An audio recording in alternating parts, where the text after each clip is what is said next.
Assalamualaikum warahmatullahi wabarakatuh. Salam sejahtera buat kita semua. Selamat berjumpa lagi dengan saya Hasanuddin dalam perkuliahan perpajakan.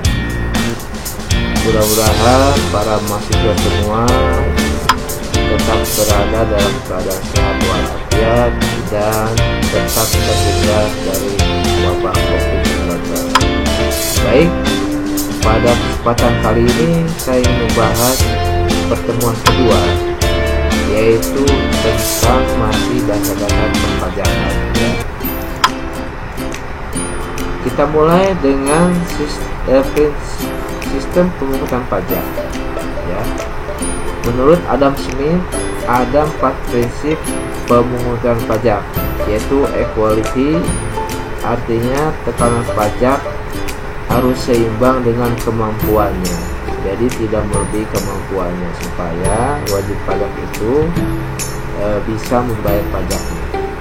Yang kedua, certainty, ini pajak harus tegas, ya, diatur undang-undang sehingga tidak dapat dimulur-mulur atau ditawar-tawar tentang tarifnya. Yang ketiga, convenience, ya. Pemungut pajak hendaknya memperhatikan saat-saat yang paling baik dan tepat, disesuaikan dengan kondisi yang ada. Dan yang keempat ada efisiensi, bahwa biaya pajak yang sampai lebih besar daripada pajak yang diterima itu sendiri. Ini tentu seperti oleh para fiskas atau dirjen pajak. Lalu menurut E.R.A. Seligman, pada awalnya dasar pertimbangan pajak itu dari besarnya kepentingan individu kepada negara, ya, walaupun kita tidak bisa menakar kepentingan individu tersebut, yang kemudian menjadi berganti menjadi kemampuan untuk membayar atau ability to pay. Ini meliputi satu POR. Ini artinya setiap orang atau kepala mempunyai kemampuan yang sama untuk membayar pajak. Tentu yang sudah persyaratan, ya. Yang kedua, expenditure, ini besarnya pengeluaran yang dilakukan. Yang ketiga, properti atau harta yang dimilikinya. Yang keempat, produk, kemampuan harta yang dimiliki untuk masing-masing penghasilan. Dan yang kelima adalah income, besarnya jumlah penghasilan. Ini yang paling menentukan, ya.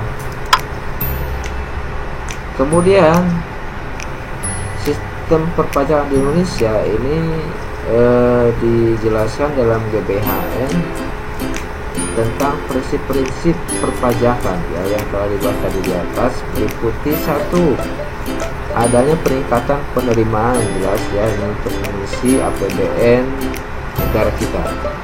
Yang kedua, harus terkendali, terarah, dan efisien, ya. Yang ketiga, keadilan yang sama, ini pengertian dari equality.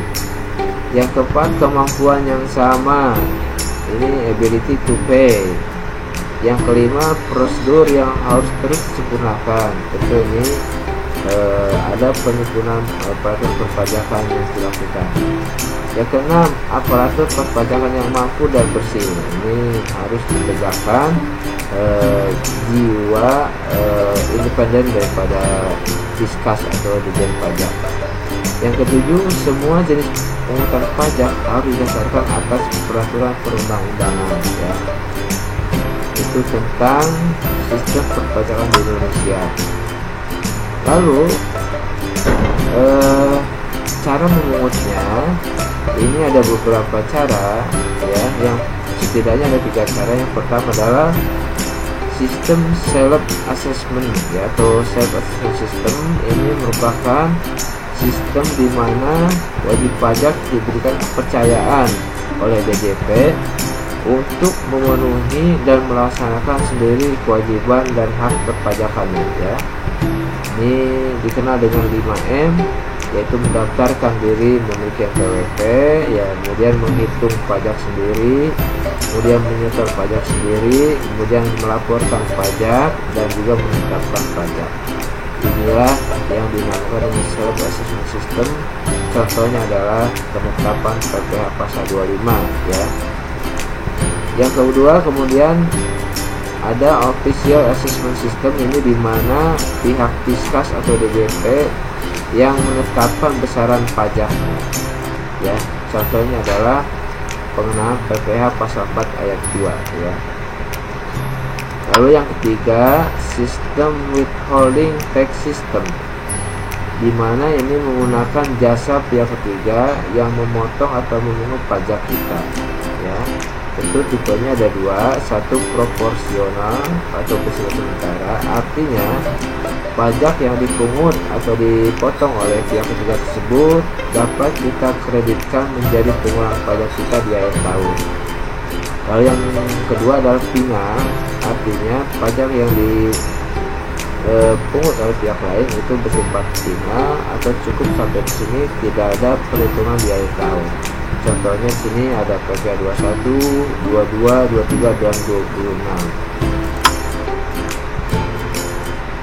Lalu tentang tarif pajak ini diatur dalam undang-undang yang baru, yaitu nomor 7 tahun 2021 tentang harmonisasi peraturan perpajakan atau HPP ya.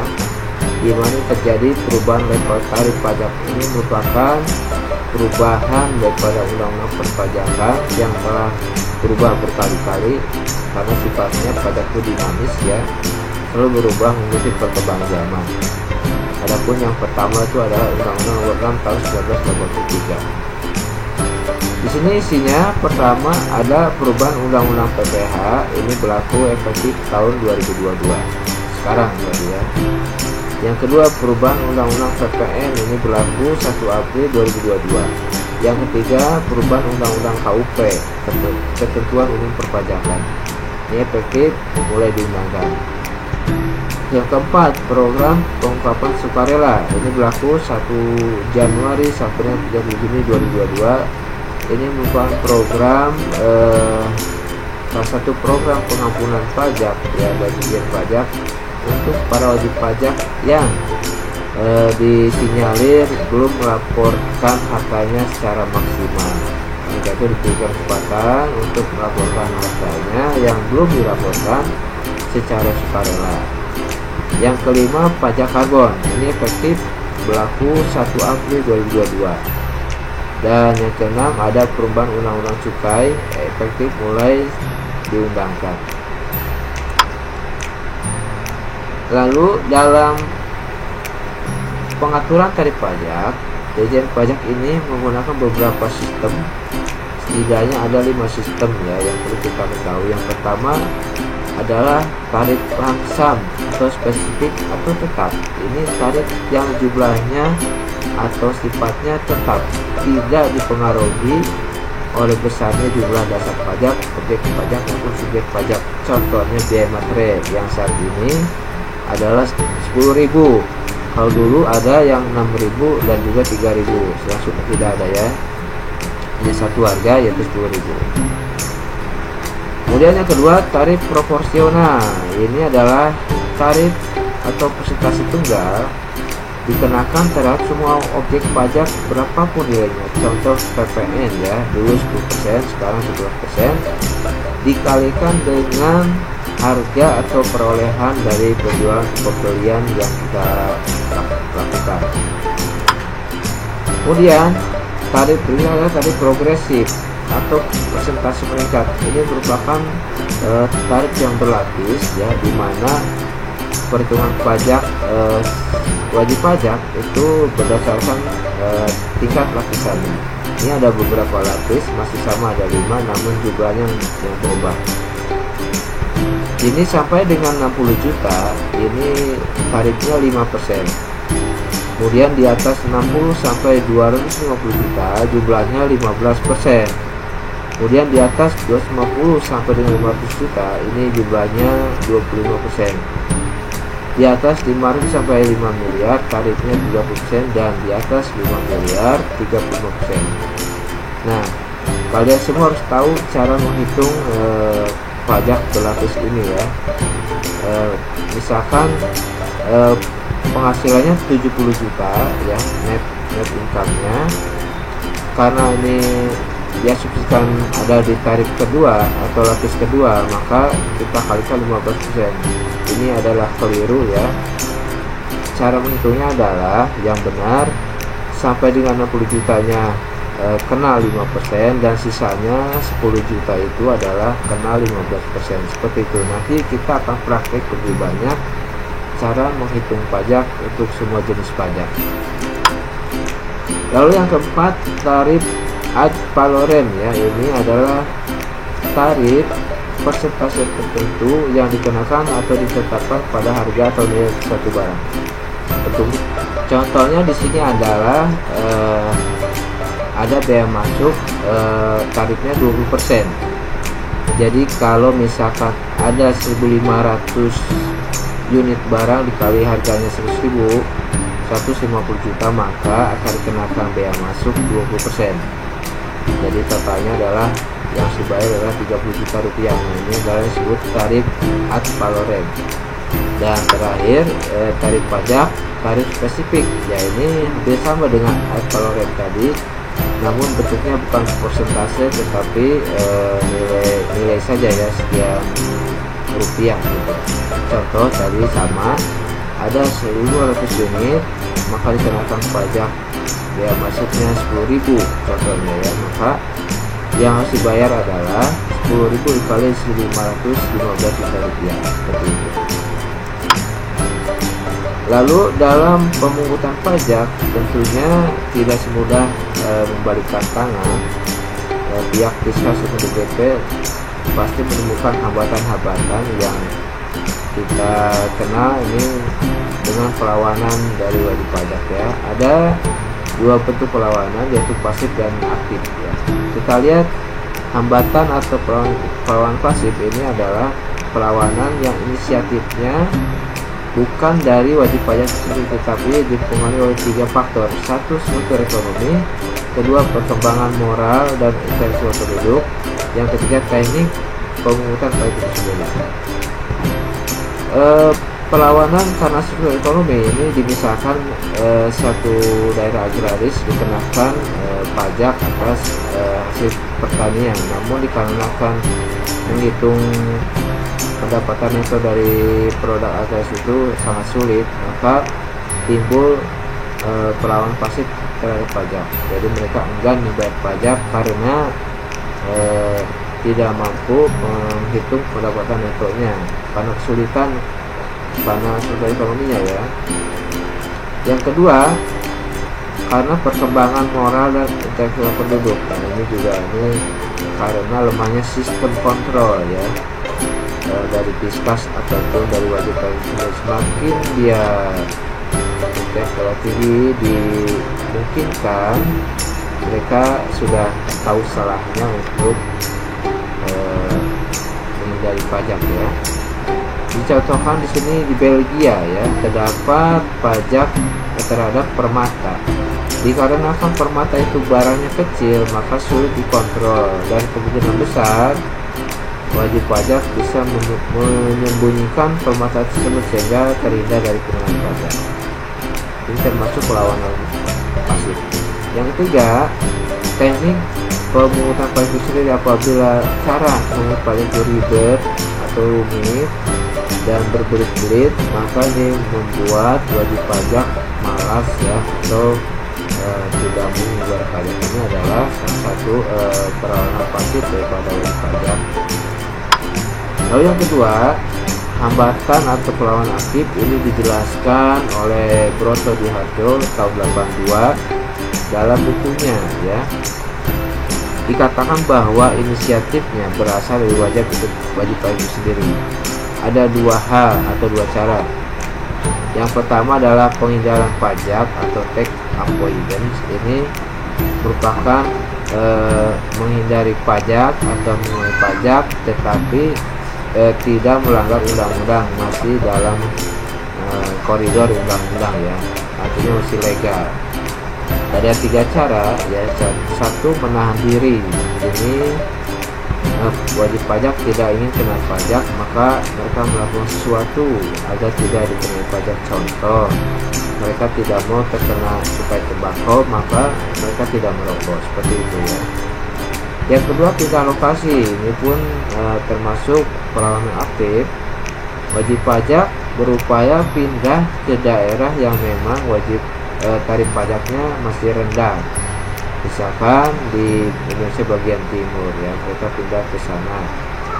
Yang ketiga, penghindaran pajak secara yuridis. Nah, ini mereka biasanya memanfaatkan celah aturan undang-undang yang sifatnya abu-abu atau sama-sama, sehingga masih bisa digunakan atau dimanfaatkan untuk mengurangi pajak, bahkan menghindari pajak. Nah, ini yang kedua adalah pengelakan pajak atau tax evasion. Ini yang paling parah ya. Ini jelas dilakukan dengan cara-cara yang melanggar undang-undang, yang sangat melanggar undang-undang. Ini terjadi sebelum surat ketetapan pajak dikeluarkan. Tentu ini adalah yang harus diperhatikan oleh Dijen Pajak agar mempelajari para wajib pajak yang melakukan pengelakan pajak atau tax evasion. Lalu saudara-saudara, dalam kesempatan ini juga saya memberikan ketentuan umum perpajakan atau KUP. Ini merupakan rangkuman dari Undang-Undang Perpajakan Nomor 6 Tahun 1983 yang saat ini sudah dirubah menjadi Undang-Undang Nomor 7 Tahun 2021 ya, tentang harmonisasi peraturan perpajakan. Nanti ini akan saya bagikan atau di-share kepada Anda semua ya.